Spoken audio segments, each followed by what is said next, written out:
Hello, and welcome to the third quarter fiscal year 2024 Vista Outdoor Earnings Conference Call.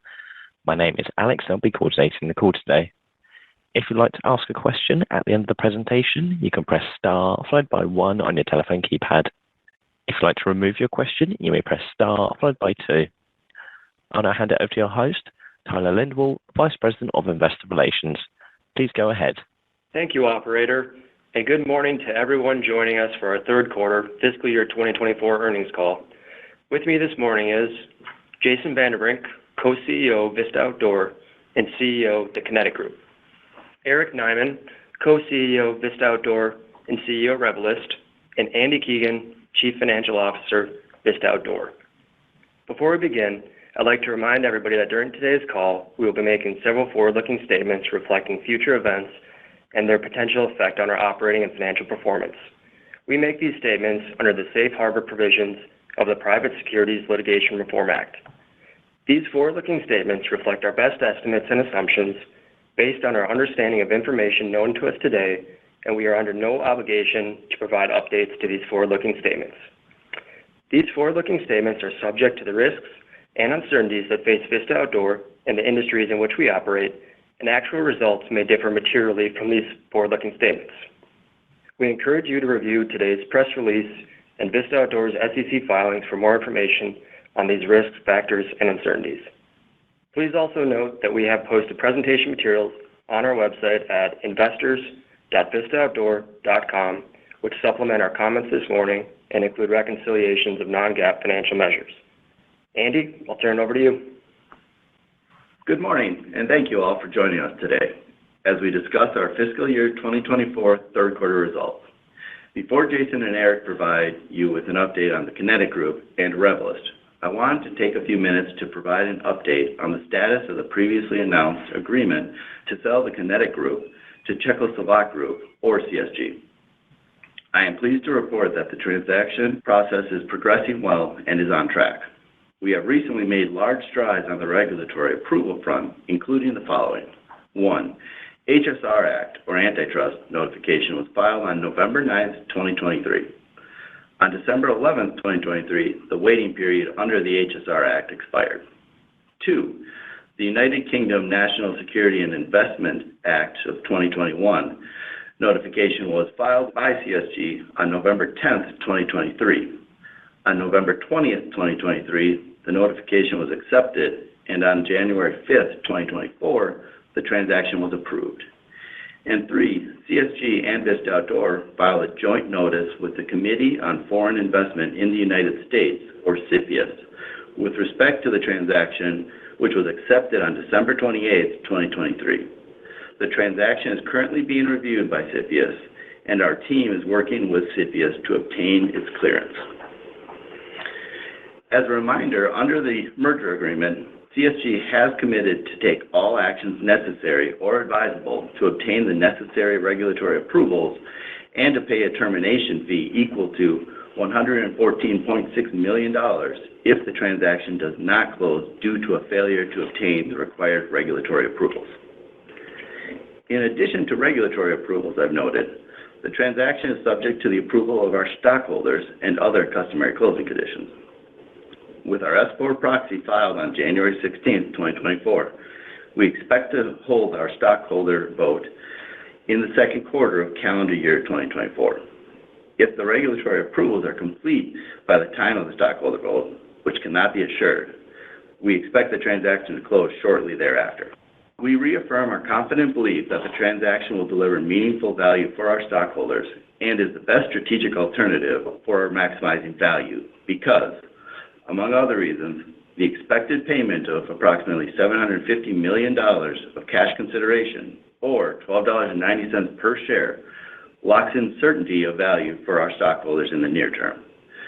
Please reference the presentation materials for additional details regarding the tax treatment of Vista Outdoor shares at closing. Long term, we expect the separation to jumpstart our compelling vision for Revelyst by capitalizing its balance sheet with cash to accelerate its capital allocation strategy. We believe Revelyst will be well positioned to hit the ground running as a successful independent company. Now, I'll turn it over to Eric to provide an update on Revelyst for the quarter. Eric? Thanks, Andy, and good morning, everyone. As we gather today for this earnings call, I feel encouraged to speak about the tremendous potential and opportunities that lie ahead for Revelist.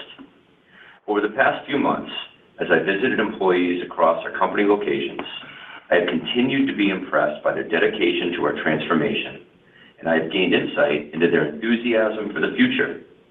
The conversations I've had have left me energized, deeply inspired, and optimistic about what is to come.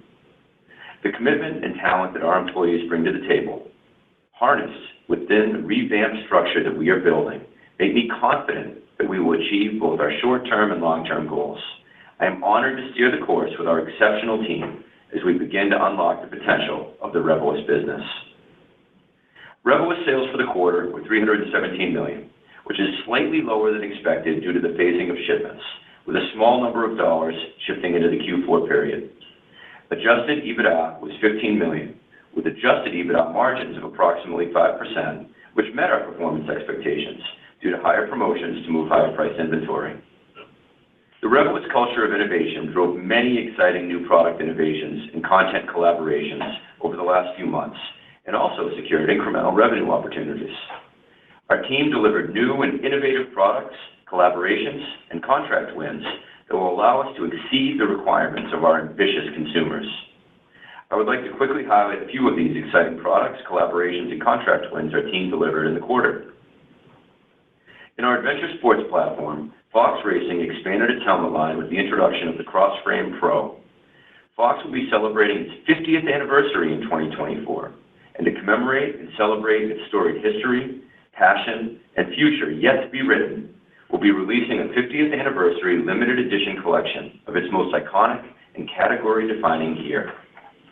In our precision sports technology platform, Foresight Sports is coming off its best quarter in company history, with its strongest ever period of new product launches.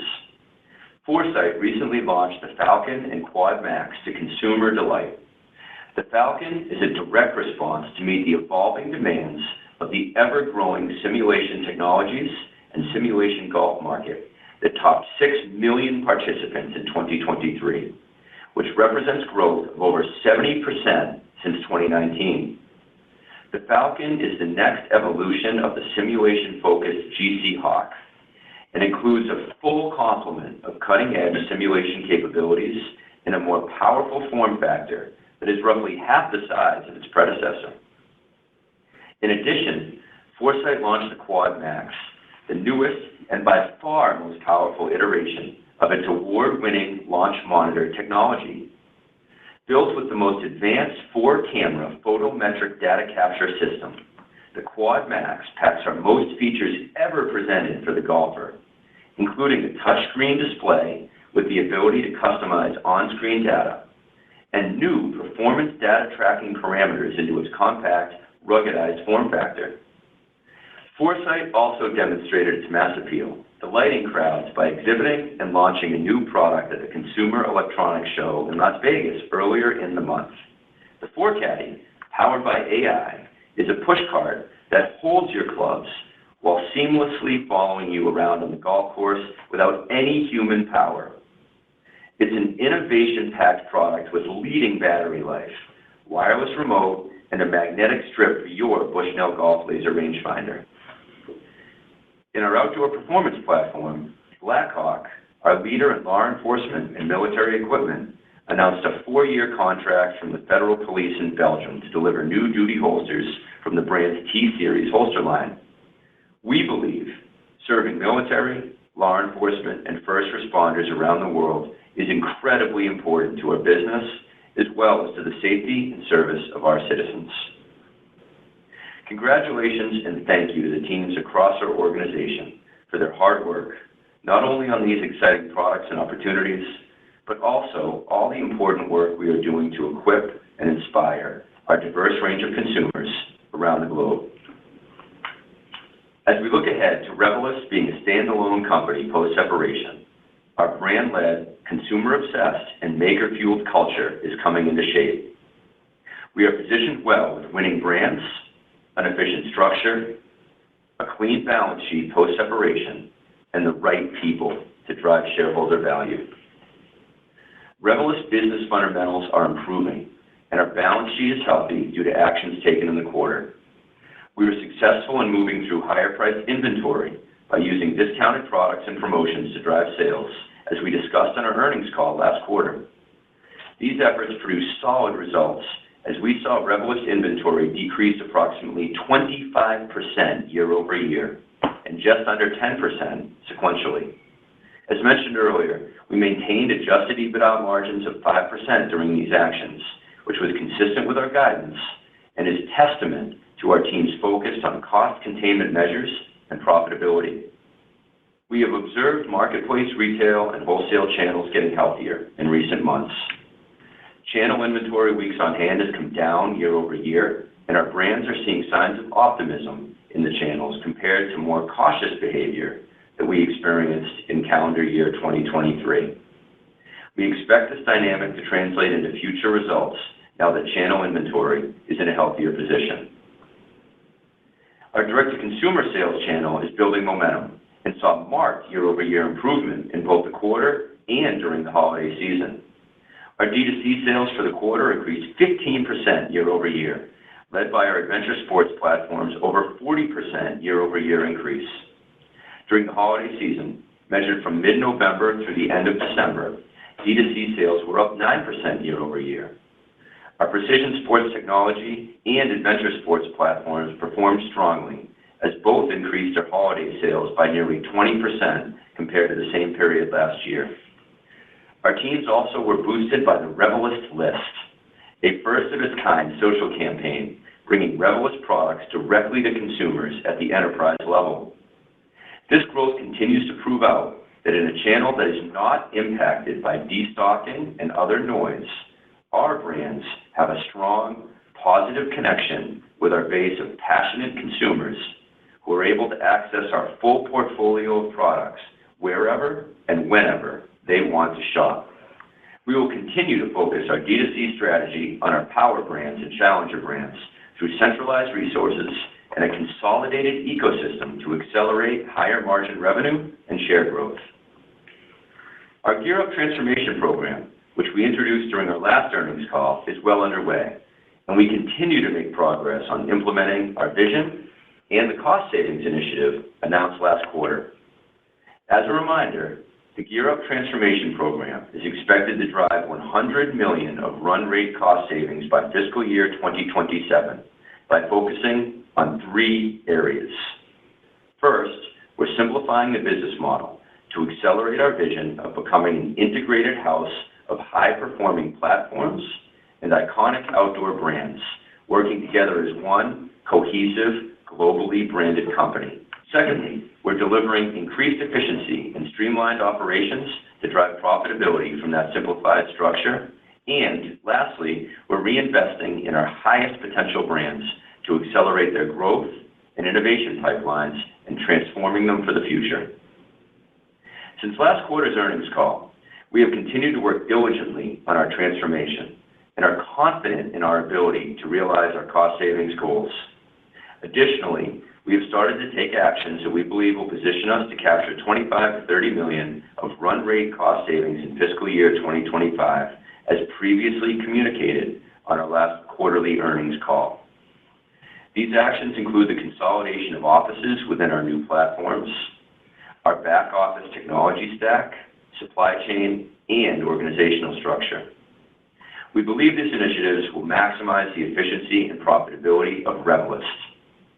We will provide further details on the Gear Up program at our Investor Day in the spring of 2024.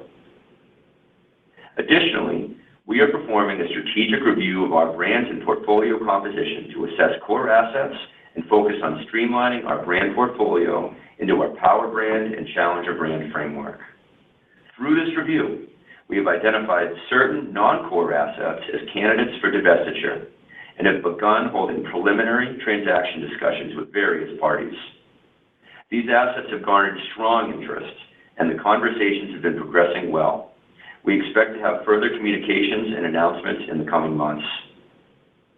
We are optimistic that potential future divestitures, alongside the $250 million in cash that we expect to capitalize the Revelyst balance sheet with at the time of separation, will allow us to accelerate our momentum through a capital allocation strategy that we expect will include investment in core organic growth opportunities, opportunistic share repurchases when we believe valuation is highly attractive, and selective tuck-in acquisitions with clear integration use cases. Our focus will be to drive tech enablement and unlock performance in our existing brands with an initial focus on precision sports technology, our highest growth potential and highest margin business. Through the strength of our balance sheet and decisive actions under Gear Up, we expect our operating model and platforms will be able to drive value and synergies through M&A compared to previous acquisitions that were completed under a holding company philosophy. Moving forward, we believe the business is transforming for the better, both operationally and financially, as a result of all these factors. We are reaffirming the Revelyst guidance for fiscal year 2024 and expect to see top and bottom line improvements in the business with a return to growth at Revelyst in the fourth quarter. We will continue to build on this momentum and action further Gear Up initiatives to head into the separation on solid footing, with the expectation that we will still be in position to double Revelyst EBITDA on a standalone basis in our fiscal year 2025. In closing, we are positioned well with winning brands, the right structure, and a clean balance sheet post-separation. We have a clear line of sight to a solid foundation to the Gear Up transformation program, built upon an improved and more closely integrated platform structure. Our culture is permeating across the business, with our teams unified behind the brand-led, consumer-obsessed, and maker-fueled mentality. I have seen the passion that our team has for our products and customers and believe this will fuel our success as we embark toward the next phase of our company. I am proud and excited by the work that we are doing to transform the company, execute our strategic vision, and deliver value to our stakeholders. Thank you for your continued dedication and support of Revelyst. I'll now hand it over to Jason to provide an update on the Kinetic Group for the quarter. Jason, over to you. Thanks, Eric. We are 3 quarters through our fiscal year and on track to meet our prior guidance. Sales in the third quarter were $365 million, with an adjusted EBITDA margin above expectations at 28%, driven by our team's focus on operational efficiency and profitability. I want to reiterate that the Kinetic Group ownership by CSG will allow us to grow the reach of our iconic American brands and expand into new markets where our legacy of superior U.S. manufacturing will shine with our new consumers. The transaction will allow us to further expand our U.S. manufacturing footprint while providing new opportunities for our brands and our team members. CSG is a private, family-based company and has a rich history of excellence in manufacturing and experience in the American ammunition market. They are a strategic, long-term buyer, fully committed to continuing the legacy of our brands, support for the military and law enforcement customers, and investments in conservation and our hunting and shooting heritage. Further, we expect the separation to jumpstart our compelling vision for Revelyst by infusing its balance sheet with cash to accelerate its capital allocation strategy, and will put Eric and his team in a position to hit the ground running as a successful independent company. For the 53rd straight month, NICS data surpassed more than 1 million firearms checks. The month of December was up nearly 2% in 2023 versus 2022, and 14% higher than December of 2019, demonstrating that although moderating from pandemic levels, the industry has sustained its elevated base of users.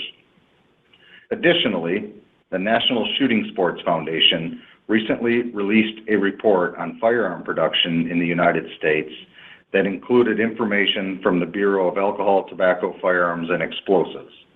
The report estimates that there were more than 473 million firearms in civilian possession through 2021. From 2020 to 2021, the ATF reports a nearly 30% increase in domestic firearm production and an interim 2022 estimate shows an additional 11 million domestically made firearms were added to the United States from 2021 to 2022. Of those firearms, 7 million were pistols or revolvers, a market segment where recent industry surveys say Federal, CCI, Speer, and Remington brands and products are leaders in consumer preference. Besides being preferred by the consumer, Federal and Speer are the duty and training ammunition choice for many U.S. law enforcement agencies. Finally, the ATF report's analysis reminds us that firearms and ammunition manufacturing accounted for more than 12,400 jobs in the United States and produced more than $5.6 billion in goods shipped in 2021. Several of our new products recently received very prestigious awards that recognize product performance and innovation. Field & Stream recognized Remington's Premier Long Range as the best centerfire ammunition, CCI's Clean 22 Hyper Velocity as the best rimfire ammunition, and to make it a clean sweep in the ammunition category, Field & Stream awarded Heavy Shots Heavy 12 in 28 gauge as its best shotgun ammunition. NRA Publications announced its prestigious Golden Bullseye Awards, and among the winners are Remington's 360 Buckhammer for American Hunters Ammunition of the Year, Federal's Force X2 Shorty as American Rifleman's Ammunition Product of the Year, and Shooting Illustrated designated Speer's Gold Dot for pistol caliber carbines its Ammunition Product of the Year. Federal and CCI also won Reader's Choice Awards from Predator Extreme Magazine with gold honors for Federal in the shot shell category and CCI in the rimfire category. Our government contract team continues to secure wins that amplify our strength as a proud supplier of the U.S. military. Recently, the United States Navy awarded Federal and Remington with contracts to supply rifle and shotgun ammunition to the maritime branch of the military. The Naval Surface Warfare Center, Crane Division, awarded Federal Ammunition a 2-year contract to produce its Mark 316 308 rifle ammunition. The 175 grain match ammunition built at our Anoka, Minnesota facility meets the outlined specs for extreme accuracy and tolerance. Remington was awarded a 5-year contract to build the AO-23 12-gauge 2 3/4 inch 1-ounce rifled slug for duty use by the United States Navy. This is the first military contract awarded to Remington since its acquisition by us, and the product will be built in our Lone Oak, Arkansas facility.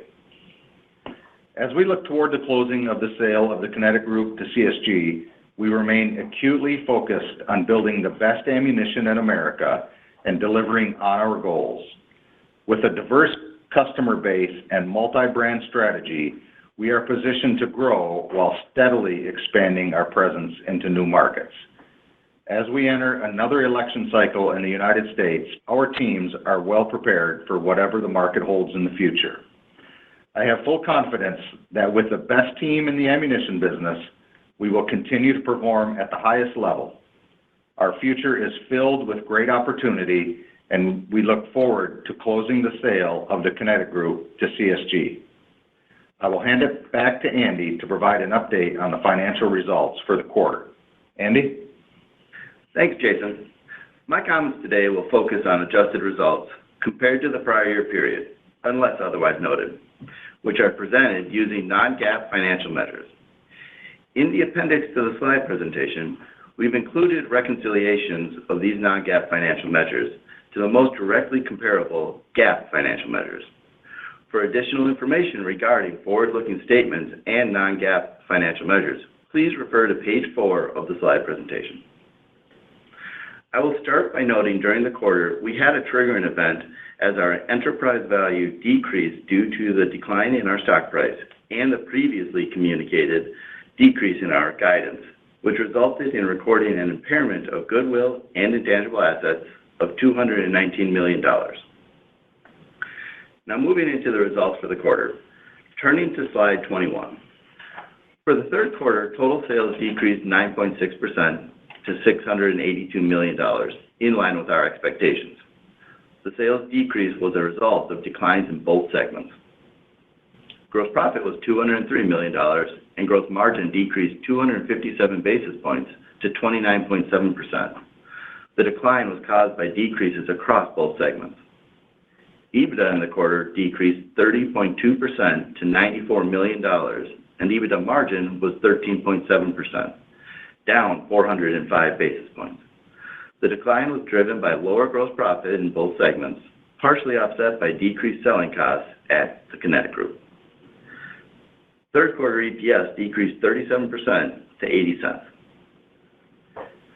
Turning to slide 23, our balance sheet health improved. We made significant progress in improving our inventory position, decreasing total Vista inventory more than 15% year over year and 5% sequentially. As Eric mentioned, Rentals in particular had success moving through high-priced inventory, decreasing by approximately 25% year over year and just under 10% sequentially.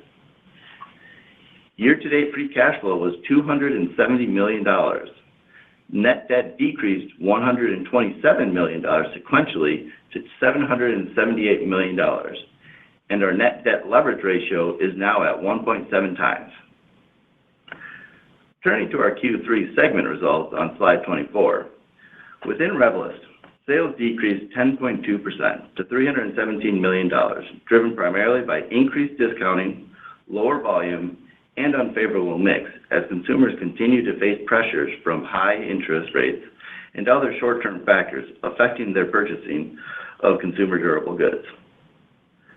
Gross profit decreased 17.2% to $85 million due to increased discounting, lower volume, and unfavorable mix, partially offset by favorable foreign exchange rates. Gross margin decreased 228 basis points to 26.7%. EBITDA was $15 million, down 52.6%, with an EBITDA margin of 4.6%, down 416 basis points. The decline in the quarter was primarily driven by decreased gross profit. For the Kinetic Group, sales decreased 9.1% to $365 million, driven by lower shipments across nearly all categories as channel inventory has normalized and lower pricing. These decreases were partially offset by increased shipments of rifle and primer categories. Gross profit decreased 16.5% to $118 million, driven by decreased volume, increased input costs due to inflation, and lower pricing. Gross margin decreased 287 basis points to 32.4%. EBITDA was $102 million, down 17.9%, primarily due to lower gross profit, partially offset by decreased selling costs. EBITDA margin was 27.9%, a decrease of 301 basis points. We are reaffirming the full year 2024 guidance discussed on our previous earnings call. For the full fiscal year 2024, we expect sales of $2.725 billion to $2.825 billion. The Kinetic Group sales of $1.45 billion to $1.5 billion, and Revelyst sales of $1.275 billion to $1.325 billion. Adjusted EBITDA margins between 15.5% and 16.25%. The Kinetic Group EBITDA margin range of 26.5% to 27.5%, and Revelyst EBITDA margin range of 7.75% to 8.25%. Adjusted EPS in the range of $3.65 to $4.05. An adjusted effective tax rate of approximately 19.5%, interest expense in the range of $55 million to $65 million, and adjusted free cash flow between $265 million and $315 million. At Revelyst, we expect a return to low single-digit growth in the fourth quarter, driven by strength in golf as a result of the exciting new product launches, including the Falcon, the 4Caddy, and the Quad Max. We also expect growth in action sports due to improving POS and stronger order books as compared to the prior year period. Additionally, we successfully moved through much of our higher-priced inventory during the quarter and have observed marketplace retail and wholesale inventory becoming healthier in recent months. We are seeing more optimistic purchasing patterns and are starting to see convergence of POS and sell-in within certain categories. As we look at Revelyst margins, we expect high single-digit adjusted EBITDA margins in the quarter due to lower product discounting compared to the third quarter. We also see inventory costs improving as freight costs return to more normal levels and expected adjusted EBITDA margins towards the low end of the guidance range for the full fiscal year. At Kinetic Group, we expect sales to be down by low double digits in the quarter and closer to the low end of our guidance range for the full fiscal year of 2024, as channel inventory has normalized in many categories. We expect adjusted EBITDA margins towards the high end of our guidance range for the full fiscal year of 2024. As we look at profitability on a total company basis for the full year, we expect adjusted EBITDA margins to be within our guided range for the fiscal 2024 guidance. And we expect an interest expense towards the high end of the range for the full fiscal year. Looking forward, we remain enthusiastic about the progress we saw in the quarter related to our Gear Up transformation program. We expect Gear Up to contribute limited cost savings in Q4 of fiscal 2024 and approximately $25 to $30 million in realized cost savings during our fiscal 2025. Additionally, we expect to unlock an estimated $100 million in realized annual cost savings in the fiscal year 2027 as a result of this program. In fiscal year 2025, we see a clear path to doubling standalone adjusted EBITDA at Revelyst, primarily driven by the following. One, $25 to $30 million of cost savings related to our Gear Up program. Two, contributions from our previously announced April 2023 cost restructuring program, of which $25 million is related to Revelyst. We expect these savings to fully run rate later in our fiscal year 2024. Three, improvements in supply chain and freight, as our inventory with higher priced freight will have turned through our inventory balance. And four, lower expected promotions as we compare to our fiscal year 2024 Q3 period in which we had higher than usual promotional levels to drive inventory levels down. With these variables, our standalone Revelyst business, including estimated standalone costs, would be high single-digit EBITDA margins. This would be approximately 400 basis point improvement from fiscal year 2024. Long term, we believe that Revelyst's adjusted EBITDA margins will be in the mid-teens, including estimated standalone costs, which is an estimated 1,000 basis point improvement over standalone fiscal year 2024, primarily driven by Gear Up savings. Post-transaction closing, we expect Revelyst will have a well-capitalized balance sheet with no debt and $250 million in cash. We expect the $250 million in cash will be utilized to fund remaining Gear Up restructuring activities, as well as meaningfully accelerate return in shareholder value through organic growth initiatives, opportunistic share repurchases, and select tuck-in acquisitions. Thank you. Operator, please open the line for questions. Thank you. As a reminder, if you'd like to ask a question, you can press star followed by 1 on the telephone keypad. If you'd like to remove your question, you may press star followed by 2. Please ensure you're unmuted locally when asking your question. Our first question for today comes from Matt Koranda of Roth Capital Partners. Matt, your line is now open. Please go ahead. Hey, everybody. Good morning. Maybe just drilling down on Revelyst first. Eric, I think you mentioned phasing of shipments causing a little bit of weakness in the quarter, and maybe some of that was pushed into the fourth quarter. Any way to size up sort of the impact there and any particular products that shifted over into the fourth quarter? Sure. Good morning, Matt. Nice to hear from you. Yeah, it was a marginal amount, Matt, just a couple million shipments that moved from one quarter to the other. Okay. I'll take the rest of it offline on that one. And then just in terms of channel inventory, it sounds like you guys are signaling there's a little bit more optimism in the channel with Revelyst products, and we're expecting a return to growth in the fourth quarter. Could you maybe just unpack a few more of the drivers? I know you mentioned action sports might be a driver of growth. Could you talk about the visibility there within action sports? And then golf as well, it sounded like more new product impacted in terms of the growth expectation, but just wondered if you could give a little more color on sort of what we're expecting from the golf side of things as well in terms of the organic outlook for the fourth quarter. Sure. Well, I'll start with golf, Matt. We're just off the heels of several new product introductions that we launched at both CES and the PGA show last week. The teams at Foresight Sports and Bushnell Golf are really hitting on all cylinders. We have the new Falcon, which is really one of the best new innovations in simulated projection technology that's ever been created. We've also launched our new Quad Max, which is a terrific new launch monitor platform for both pro and casual golfers alike. We're seeing incredible new interest in that platform. So we do expect, with those new product innovations and a very strong innovation pipeline to come, that we'll, have not only a strong Q4, but have good momentum going into the prime golf selling season, in our fiscal Q1 and Q2 this year.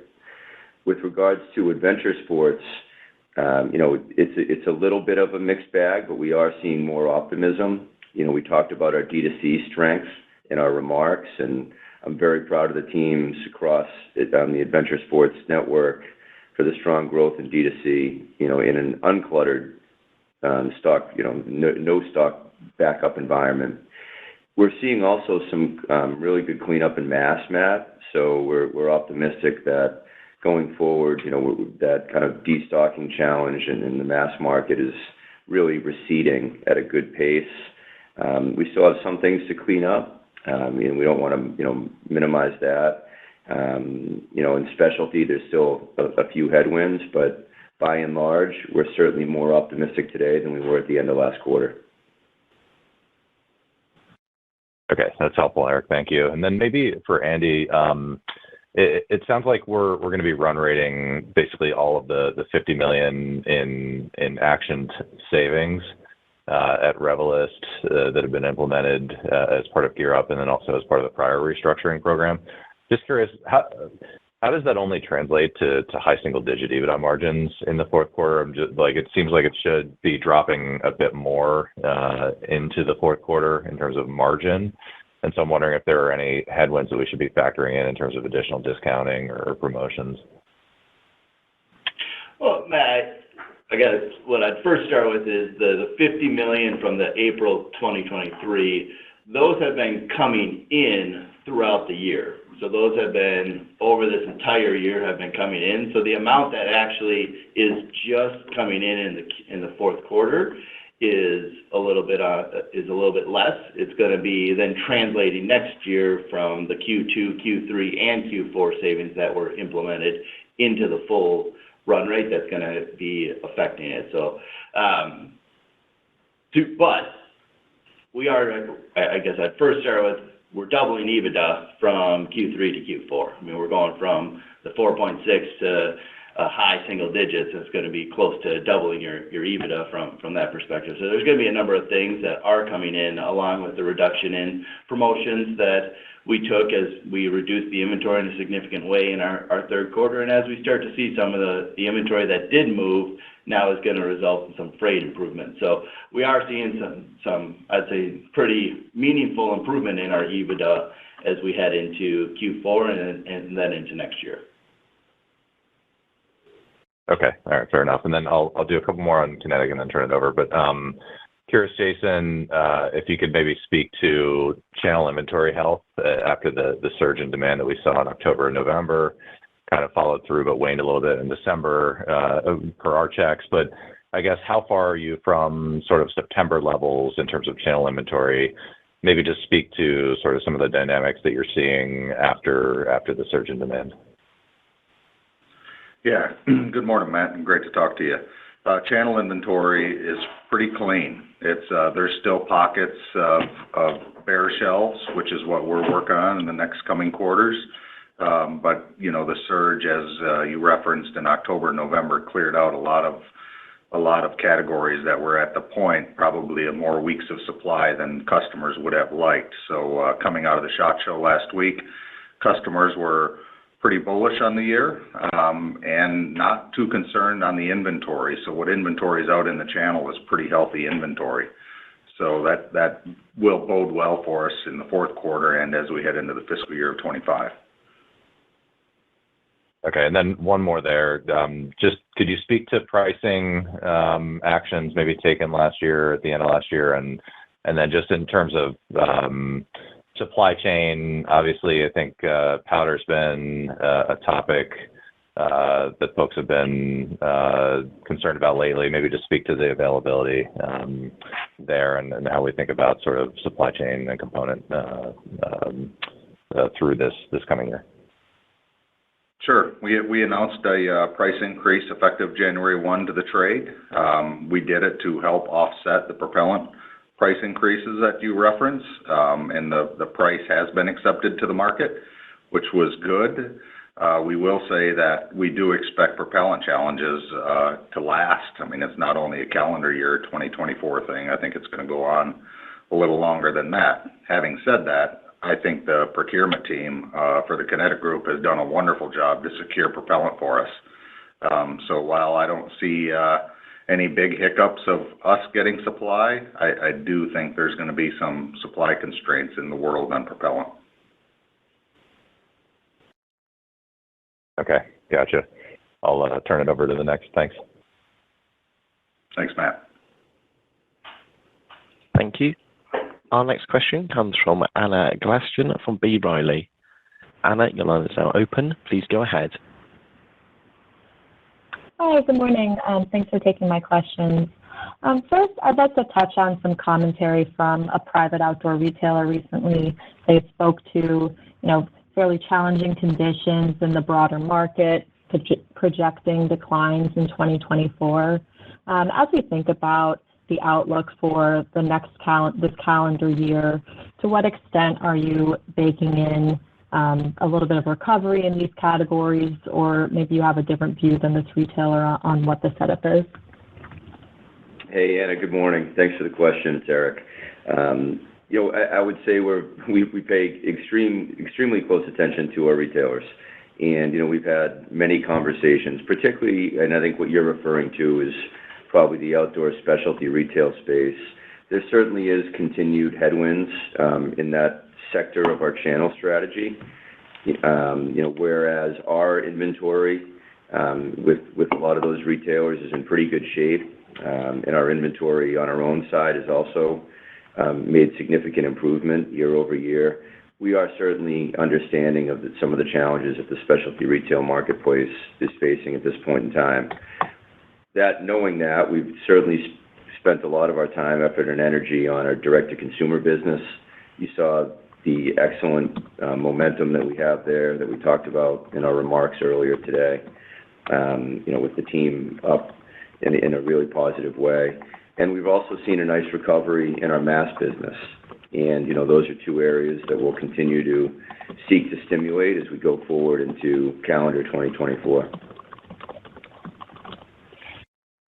Great. And touching on that mass commentary at the end there, over the kind of COVID boom period, you saw, really difficulty in getting inventory among the retailers, and so they were a little bit less discerning on brands. And previously, there's been a thought that there would be a shift back to quality, so, the big brands would recapture some of that shelf space. Have you seen that as we kind of come into the next phase of the COVID recovery? Well, I'll note, I really can't speak to all the different dynamics at mass retail, but I can say that the teams are doing a terrific job partnering with our mass retail partners, across many different facets, sporting goods and, what you'd probably call more mass overall. And they are certainly finding a lot of value in the brands at Revelyst. We continue to see good momentum in the mass market for a lot of our products. Got it. Thanks, Eric. And one more for me. There's been a decent amount of coverage of the relatively light snow at this point through the winter. To what extent do you see risk of snow-related products having to see some heavier discounting, and to what extent that could impair the guidance for the fourth quarter in terms of high single-digit EBITDA? It's definitely something that we're monitoring, Anna. Snow got off to a very slow start this year.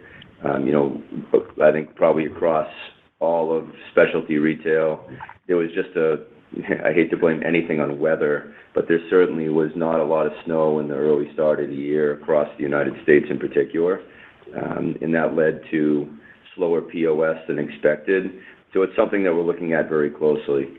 It has picked up in recent weeks, but that is something that we're going to continue to monitor for the rest of the quarter.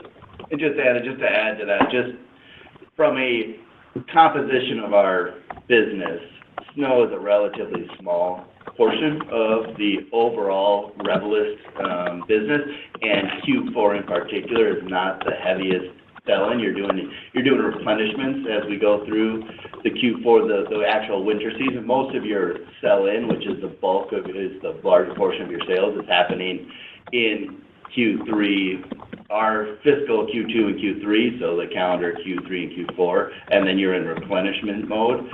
A lot of that went through, so we already saw some of those shipments come through, and then Q4, so this quarter is really more replenishment. So I wouldn't expect it to have a significant impact on our Q4. We'll be looking at that as we head into next order season. Okay, great. Thanks, Andy and Eric. Thank you. Our next question comes from Mark Smith of Lake Street Capital Markets. Mark, your line is now open. Please go ahead. Hi, guys. First off, just wanted to look at the kind of guidance of doubling EBITDA within Revelyst. Just want to confirm that that's kind of fully burdened by corporate overhead as you look at that number. That's correct. When we're talking about doubling EBITDA, it would be viewed as a standalone. So pro forma 24 compared to a 25 if we were standing alone. Perfect. And then we saw that kind of corporate overhead number come up a little bit here during the December quarter. Is there any change in kind of the weighting of that for how much of that maybe falls on Revelyst? Is still a roughly 70% number maybe the best way to look at that? You're still looking at about 70%. To speak to the increase itself, I mean, there's a few things that are in those numbers. One, we are starting to see some of the dyssynergies that we expect to have as we start to more align on the separation of the business. We're starting to implement some of those activities, so you're starting to see that come through. We also had some comp that had a timing adjustment due to the transaction. There was a little bit of comp that shifted between Q3 and Q4, so you'll see core costs actually come down some in the Q4 time period, as well as what we mentioned last quarter, which was some changes in how we have some non-GAAP adjustments that were shifted between non-GAAP to GAAP, and so you saw that come up a little bit. But the actual percentage that we're looking at is probably still roughly in line with what we discussed previously. Okay. And then just looking at segment guidance here, the guidance seems to imply Kinetic, EBITDA margin coming down here in the fourth quarter to kind of stay within that guidance range. Yet we've seen recent price increases come in at the beginning of the quarter. Were those price increases, not enough to cover some of the, increased pressure maybe from propellant or anything else, or anything guidance you can give us on, as we look at Q4, primarily EBITDA margins within Kinetic Group? Yeah, Mark, this is Jason, and good morning. It's as we guided, we said would be at the high end of the EBITDA for the quarter, but it would be less than the third quarter. Obviously, the price increases that we are taking to keep the factories going were not offset by the price increases that we put to the market. And secondly, we may be a little less efficient in the quarter as we make more SKUs you obviously lose a little bit of efficiency on that. Now, our hope on that is our gross margin on the products we make help offset the efficiency loss. But it's mainly driven due to the price increases, input costs that we have to take. Okay. And last one for me, just Eric, any additional insight into kind of your comfort level with Revelist's current inventory? Is there still some work that needs to be done on cleaning stuff up here as we look at Q4? Do you feel pretty confident with where you're at today? Sure. Well, I'm very proud of the teams, Mark, with regards to the progress that we made on inventory. We're down both year over year and sequentially. There's always work to do. I think there's still some pockets that we want to improve upon, but I'd say overall, we feel much more comfortable with where we are in inventory today than where we were coming out of the second quarter. Perfect. Thank you, guys. Thanks, Mark. Thank you. Our next question comes from Jim Chartier of Monness, Crespi and Hart. Jim, your line is now open. Please go ahead. Good morning. Thanks for taking my questions. First, can you talk about POS trends in the quarter for both brands, how that compared to last quarter, and then what's kind of the visibility into the timing of when we get to flat POS for both businesses? Sure. Good morning, Jim. I guess when you say both, I'm guessing you want both Revelyst and Kinetic. Is that correct? Yes. Okay. So I'll start, Jim, and then I'll turn it over to Jason if that works for you. With regards to our segments, and that's probably the easiest way to talk at a higher level, on the precision sports side, we talked about golf already, but, we saw that business from a POS standpoint being fairly flat, really good momentum on the direct-to-consumer side, offset a little bit by some specialty. With regards to adventure sport, I'd say the same headlines would be there as well. Pretty flat for the quarter. We saw some good momentum again on the D2C side and at mass, versus offset by some small headwinds at specialty. And we already talked there about, a small pocket of that being snow, really being the most challenged on that side of the business. With regards to our outdoor performance, our last business, that was flat to slightly down for the quarter. Most of those brands are in what used to be called the Hunt Shoot portfolio, and we're continuing to work through that.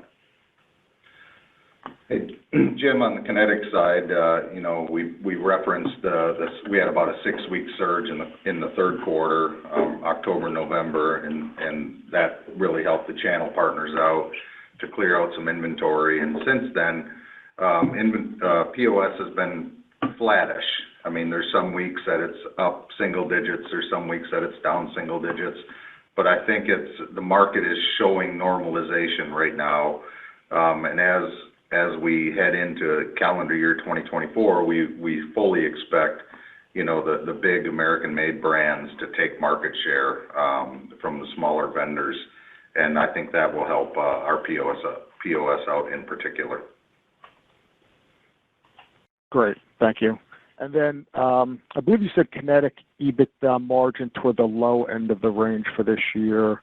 What's driving that? We expect the EBITDA at the high end of the range was in our. Sorry for Revelyst EBITDA at the low end. Sorry about that. Yeah, so the Revelyst EBITDA margin's going to the low end of the range. So we have a few items as we look at the return that we're expecting in Q4. We're still going up to high single digits on the EBITDA level.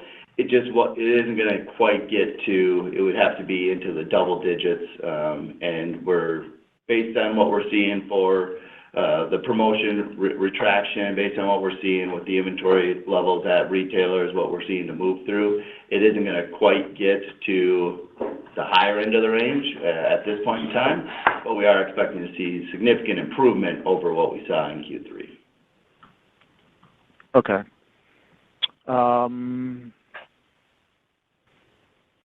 And then in terms of sales growth for Revelyst in fourth quarter, do you expect POS is positive in fourth quarter? So I think in different categories it's going to be different. So as we talked about with golf, new products will drive favorable POS. As these products are new innovations, we expect those to sell through in a good way for those businesses. As we look at some of the other businesses for our action sports business, this is going to be more kind of the flat to POS. What we're seeing is as the inventories are getting healthier, our retailers are starting to put in more purchases. We're seeing pre-orders in that category at rates that weren't there last year, so we have better pre-orders. So we are seeing the signs that they're going to purchase, and then that'll just be a little bit more in line with the POS that we're expecting. So not a significant bump in the POS.